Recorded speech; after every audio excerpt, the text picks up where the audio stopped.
Doing good. First, shout out D-backs, World Series. Excited to watch some World Series baseball this week. Be fun. Maybe try to sneak. I know first game here is Monday, I think. So maybe try to sneak out there, check out a game. But I was trying to go to, I think Game 5 was here versus the Phillies. I was trying to get out last week, but didn't time up with the schedule. So hopefully sneak out there on Monday. What kind of respect level do you have for what you're seeing out of Lamar Jackson? Man, yeah. I have a lot of respect for him and his game. Especially I think he was in the QB class after me, but we're in college at the same time. And so just to see his progression, being in Pittsburgh, we played against him obviously twice. And so just to see his progression that he's had throughout his NFL career, see the level that he's playing at. I mean, I think they had 300 yards of total offense last week in the first half versus the Lions. So he's playing at a high level, man. And so I know personally I got a lot of respect for him as a player. I know we do as a team. We know what type of playmakers coming here to Arizona this week. And so, the onus on us on offense, right, to keep them off the field as much as possible, possess the football, execute on crucial third downs, stay on the field, not only obviously keeping to score points for us, but also keep their playmakers on offense off the field. Why has it been so challenging lately over the past 2 weeks specifically to score those points? We get down there, we just haven't been finishing in the red zone, whether we drive the ball down there or, we've gotten some obviously opportunistic opportunities with turnovers to be able to score, and we aren't able to capitalize on that. And I think, it just comes down to like those little details in the execution.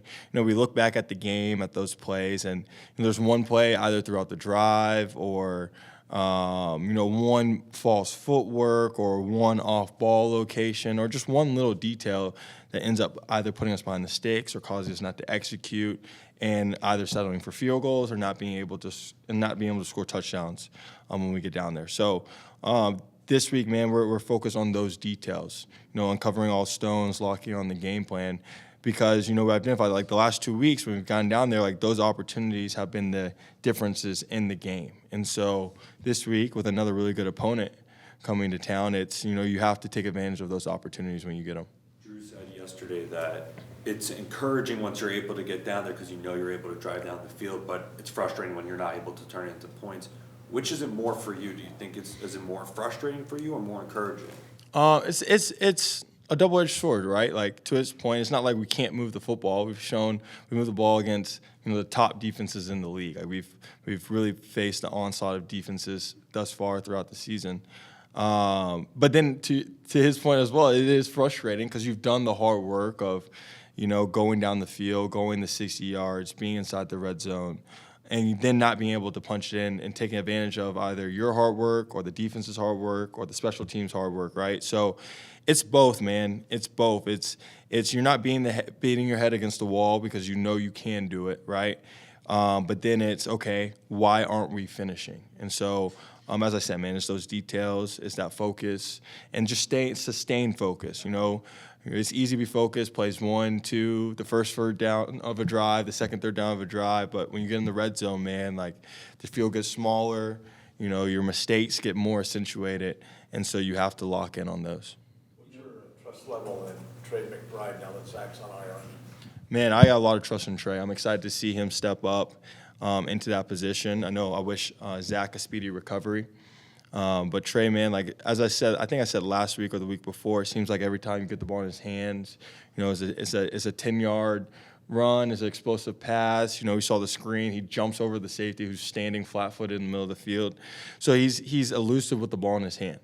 And so, as I said, man, like we have a lot of those guys on our offense. And so as new guys step into new roles, man, it's being able to put them in successful positions to succeed. That's what Drew will do. And then me, once they're in those positions, get the ball to them as quickly as possible so they can go make those plays. So I'm excited to see him step into that role and make plays for us. Did you know he had the hurdle in him? Yeah, I know he had the hurdle. I didn't know what he was going to do. I thought in the first roll of the screen, you got to get it completed. So I was worried about that first. And once it got completed, it was, is he going to run over him? Is he going to juke? And then he just jumped. So, I mean, I've never seen him jump like that on the practice field. So now we know we'll have to use that vert he has in the red zone, get up, give him a nice tall one in the red zone this week. You always hear that, you have to establish the run to help the pass work. Why is running so important in this specific offense? And when it's not clicking, why does that affect the pass game?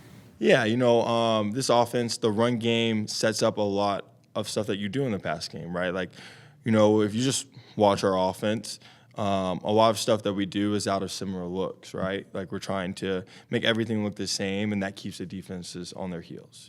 That's no secret. And so when you're able to establish a run, right, then you're able to allow the defense to load up the box, and then you're favorable in your opportunities in the pass game, right? Like running the same looks, having them not know if it's run or pass, and then no matter which one it is, they can't be right. If it's a light box, you can run it. If it's a heavy box, you can throw it to your playmakers on the outside. So, we put a lot of that on our O-line to establish the run early in games, and especially our backs to go out and make plays in the run game because they know and we know like that helps set up the rest of our game on offense.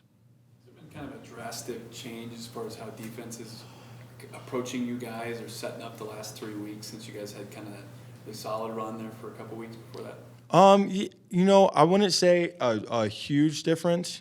But yeah, I mean, defenses are adjusting. Like we have been getting a little different looks, or I would say a little less aggressive defenses. Early in the season, we were able to capitalize on pressures and stuff, and so defenses are trying to make us, draw at the field. And so as we talked about earlier in this, if defenses are going to do that, like play some too high, force us to go on long drives, then we have to be that much more focused on those details, In the National Football League, they're really good, too, on defense. And so if you want to successfully have sustained drives, you got to be focused on the details. That's what it comes down to. So, yeah, defenses have adjusted their thought process as guys have made plays. And so we also need to adjust, too, to how they're playing us and take advantage of the different looks that we're getting.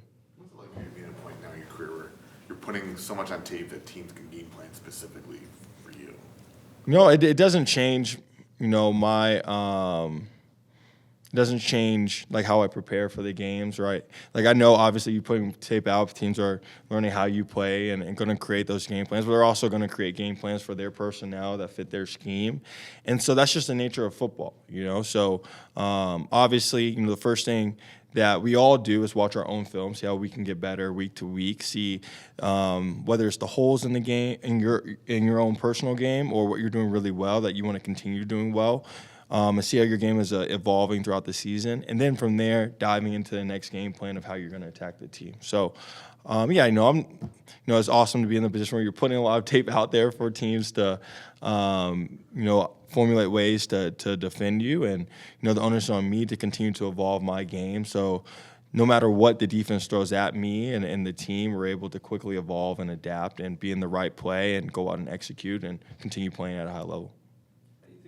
To have each week it seems you have an explosive run and it comes in a different variety. Like, is there anything to it, or is it just taking advantage of the opportunity? Yeah, like just taking advantage of the opportunities, trusting in the game plan. Like we're going to have different ways to utilize my skill set as I've said, but also the skill set of other guys across the board. So when those opportunities are out there for me to go out and make a play, it's being ready for that opportunity. Could be in the run game, could be in the pass game, could be on a scramble, could be on a design run. There's a lot of opportunities to create those explosives.